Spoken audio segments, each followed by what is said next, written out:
Kansas Territory, August 1872.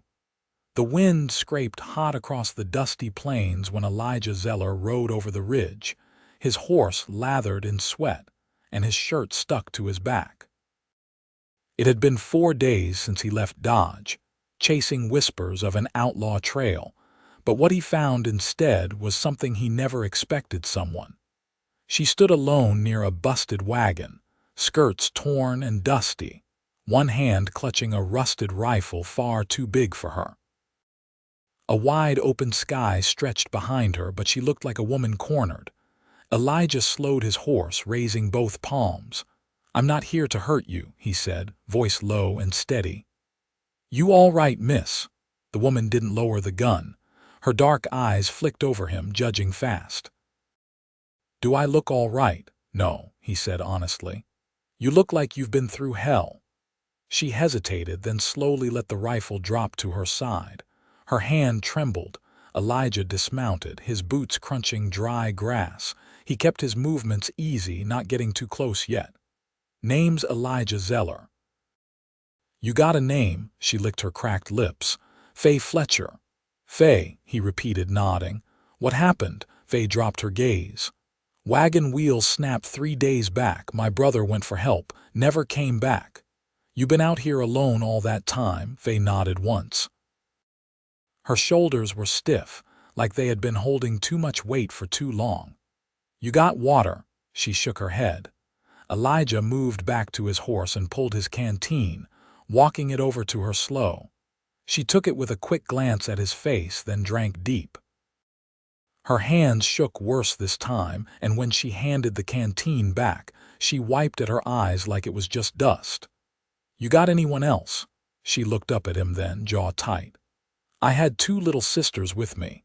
They were in the back of the wagon when the wheel broke. We were heading west. Looking for land, looking for something better." Elijah's stomach turned cold. He glanced at the back of the wagon, then stepped around it.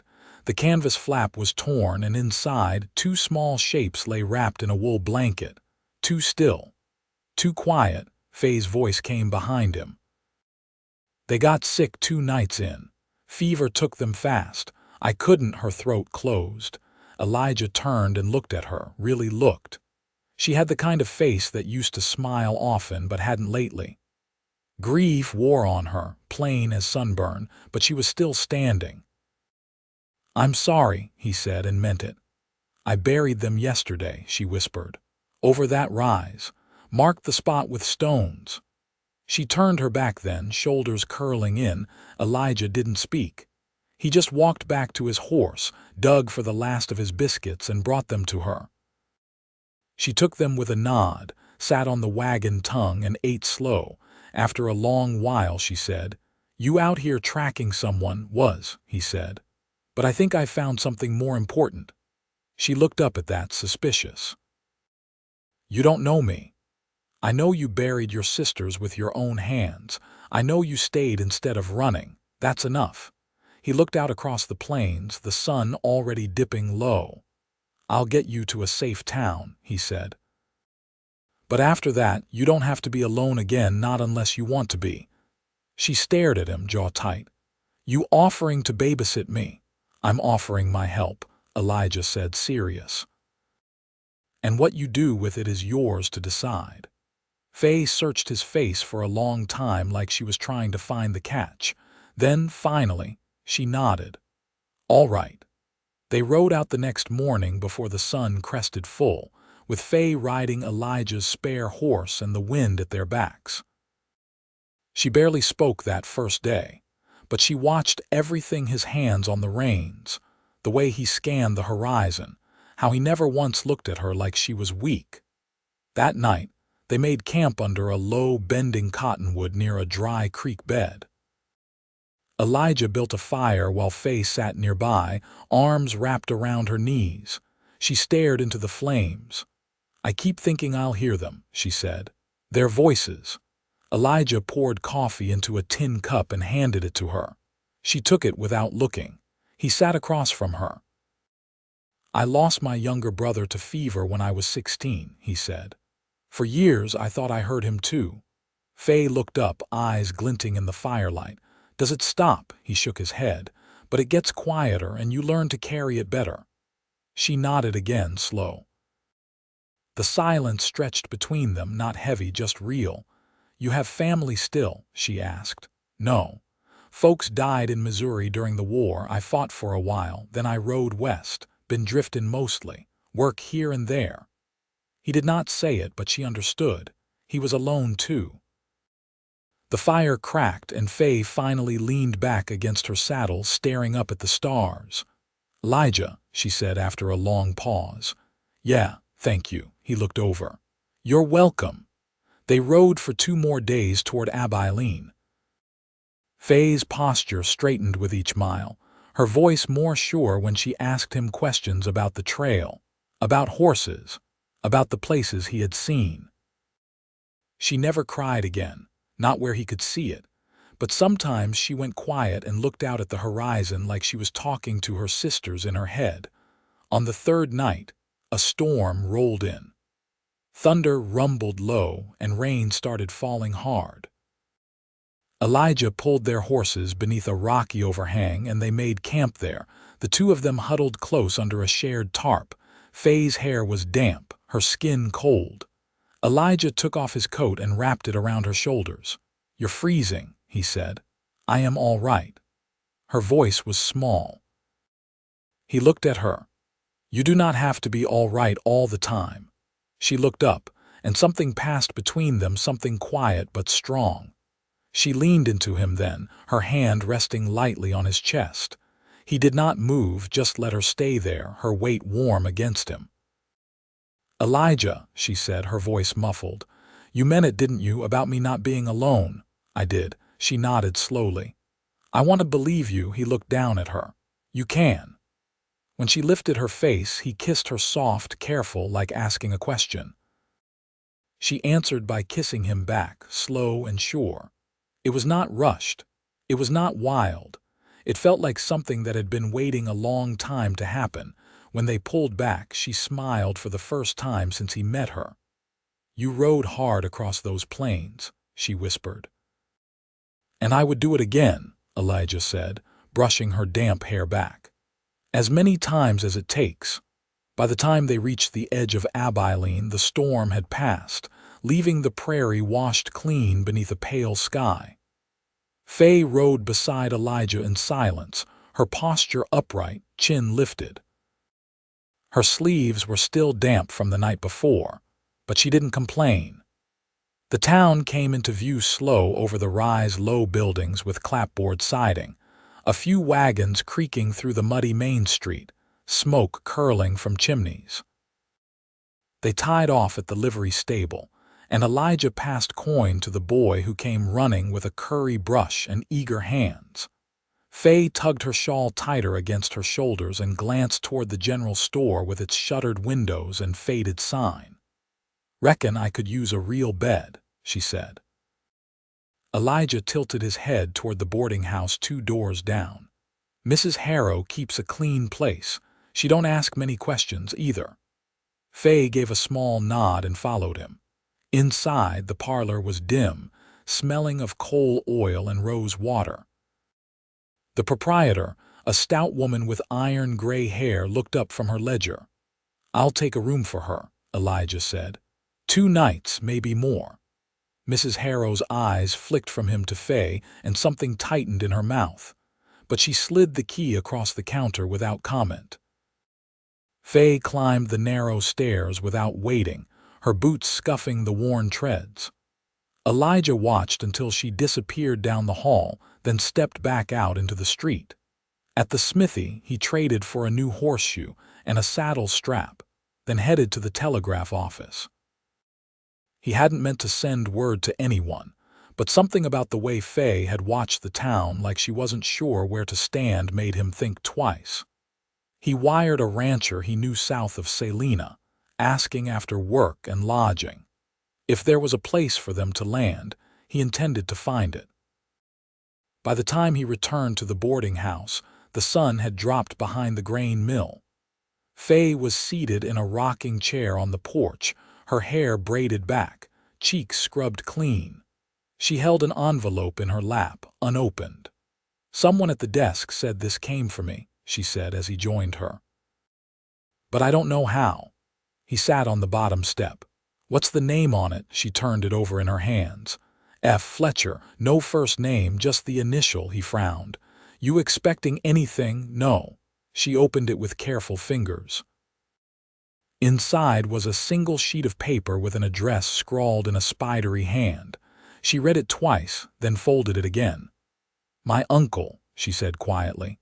"He lives outside Wichita. We weren't close, but he must have heard about my sisters. Maybe from someone passing through. You thinking about going there?" "I don't know." Elijah didn't press her. "You've got time to decide. No one's pushing you." They sat in silence for a stretch, the creak of the rocker the only sound between them. Then she said, "You ever think about settling somewhere, not just passing through?" He looked out toward the darkening street. "Used to think I didn't have it in me, but lately." Faye turned her head. "Lately," he met her eyes. "Lately, I've been remembering what it feels like to have someone beside me who doesn't expect me to be anything but exactly what I am." She looked away quickly, but not before he saw the way her throat moved when she swallowed. "I don't know how to start over," she said. "You already have." She stood abruptly. "I'm going to walk a bit, clear my head. I'll come." "No," she said gently. "I need to think. I'll be back before it's full dark." He watched her go, her figure easing into the dusk like she belonged to it. He didn't follow. Some choices had to be made in solitude. When she came back, stars had begun to prick the sky. She didn't speak, just sat beside him again and took his hand in hers. Her fingers were cold. He warmed them with his own. "I think we should write to your rancher friend," she said. "I already did." She smiled faintly, eyes on the horizon. "Good," she said. "Then that's where we'll go," he nodded. "Together." Faye leaned her shoulder against his. "Together."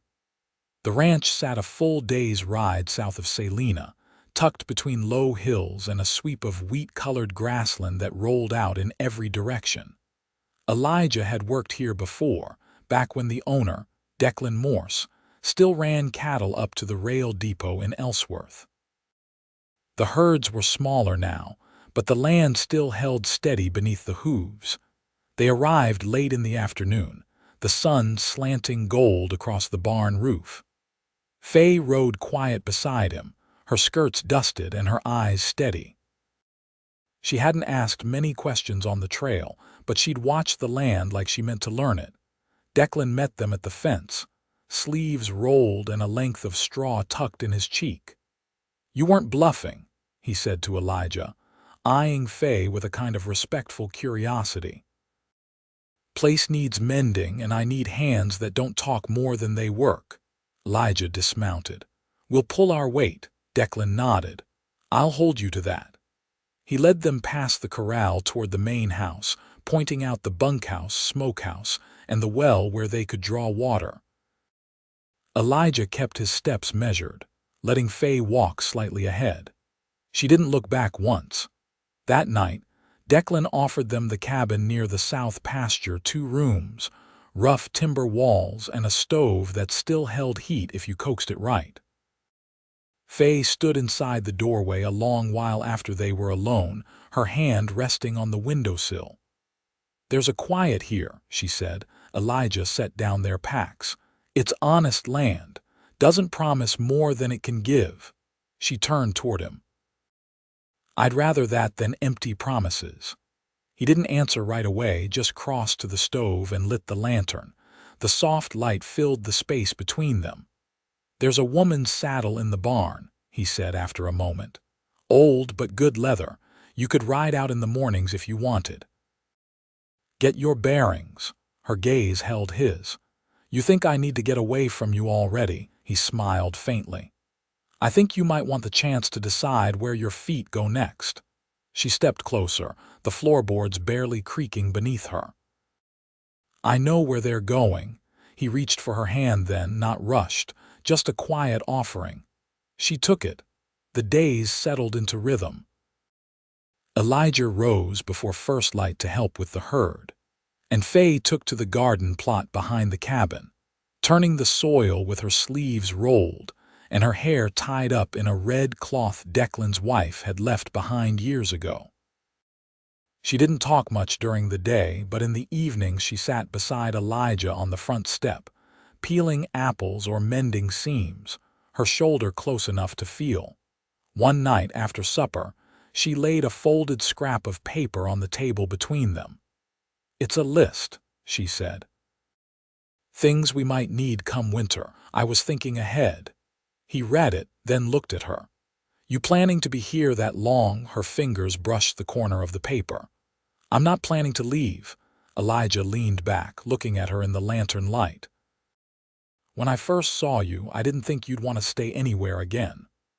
"I didn't," she said, "but I'm not who I was then." He didn't speak, letting the silence stretch. She rose and crossed to the window, resting her hand on the sill like she had that first night. "I put a stone at the edge of the pasture," she said. "For them, it felt wrong to not have something near." He stood slowly, walked over and placed his hand over hers. "I'll ride out with you tomorrow," he said. "We can plant wildflowers there." Faye turned to him, her eyes soft but certain. "You keep showing up," he nodded. "That's the promise." She reached up then, her hand at the back of his neck, and pulled him down into a kiss that tasted of apple and wood smoke. It wasn't a beginning, not exactly, more like a vow made quiet. When they drew apart, she said, "I'm not afraid of the quiet anymore." "You never needed to be." She rested her forehead against his chest. "I know that now." Outside, the wind moved through the wheatgrass, but inside the cabin, everything held still and warm. Elijah wrapped his arms around her, and for the first time since he'd crossed that ridge and found her, he felt like he'd come home too. The first frost came early that year, dusting the fence rails in silver and curling the last of the garden leaves into brittle shapes. Elijah rose before dawn to split wood, the rhythmic thunk of his axe echoing across the pasture. Faye watched from the cabin window, her breath fogging the glass. She had taken to rising just after him, pulling on Elijah's flannel shirt over her dress, the sleeves rolled to her elbows. She liked how it smelled of cedar and sweat and something steady. She stepped outside into the cold morning, her boots crunching on the stiff grass. Elijah paused mid-swing when he saw her, axe resting on his shoulder.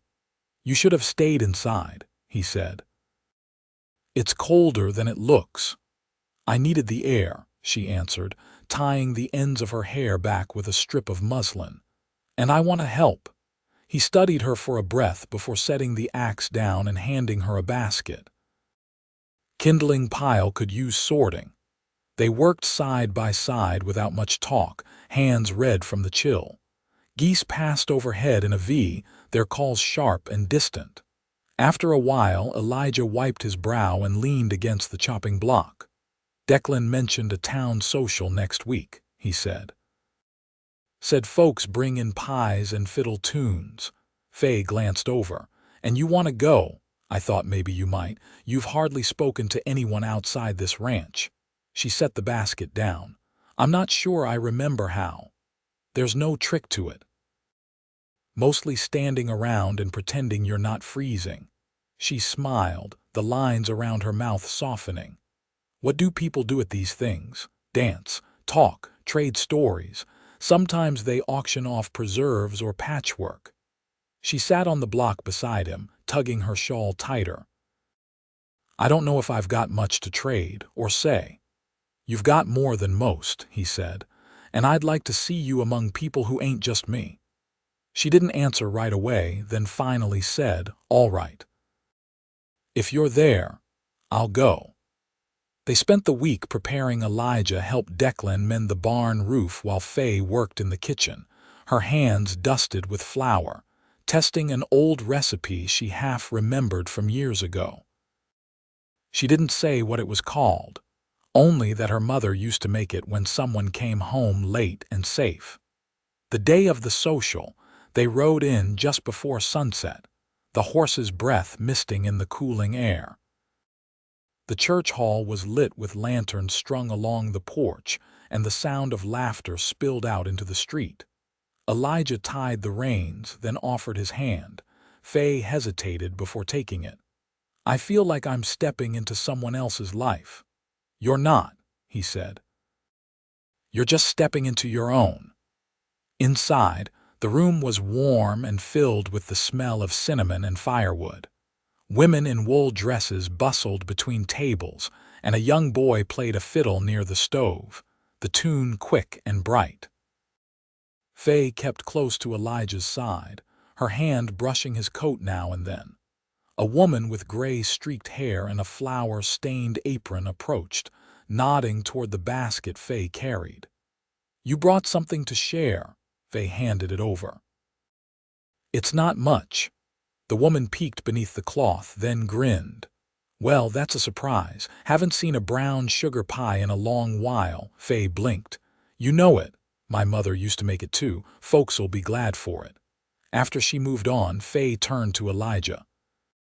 "I didn't think anyone would know it." "Some things find their way back when you least expect it," he said. As the evening wore on, Faye began to drift from his side, drawn into conversations about sewing patterns, preserves, and the best way to ward off frostbite. Elijah watched her from across the room, arms folded, a quiet pride settling in his chest. She didn't need him to speak for her. She never had. Later, someone called for a waltz and couples formed in the center. Elijah made his way to her, holding out his hand. "May I?" She looked down at her boots. "I haven't danced since I was 15. "Neither have I," he said, "but I won't step on your toes if you don't step on mine." She laughed, light and low, and set her hand in his. They moved slow, the music weaving around them, her palm warm against his shoulder. Outside, frost crept along the windows, but inside, everything held close. Halfway through the song, Faye leaned in, her voice just above a whisper. "I never thought I'd want a life this quiet." Elijah looked down at her. "And now, I don't want anything else."